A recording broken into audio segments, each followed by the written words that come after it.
It's incredibly energetic and kinetic as a piece of work, which is the least likely thing imaginable, given that he can't move. But it has a sense of pushing forward very strongly.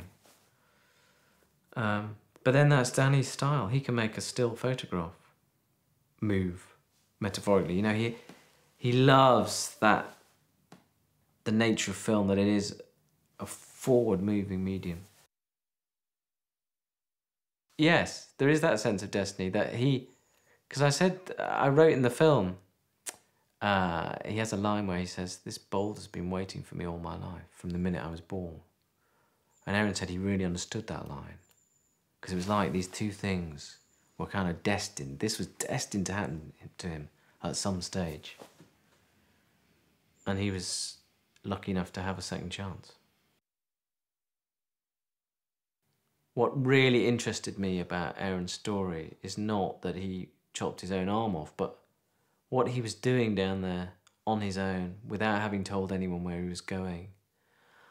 The sense of self-imposed isolation he'd put himself in his personal life. Because it was very important to me that it wasn't a story about a superhero who does a superheroic thing, because nobody in the audience can actually relate to that. One can admire it from afar, but it has no direct relation to me sitting in the audience.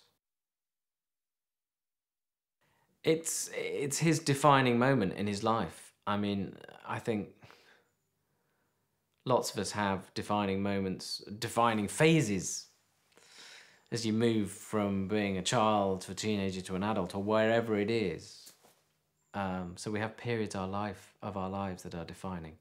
He had a defining moment, an absolutely concrete time where he was this person.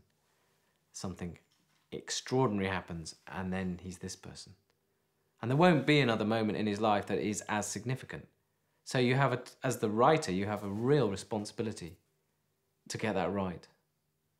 Otherwise, you're betraying the key moment in someone's life. And the other thing that made it a very reflective time for him was that he had a video camera with him.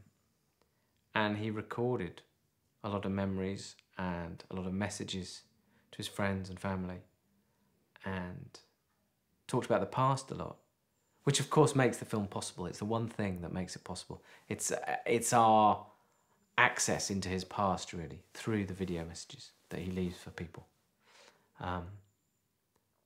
And so he's got someone to talk to effectively, albeit himself. That's what makes a one-man film possible.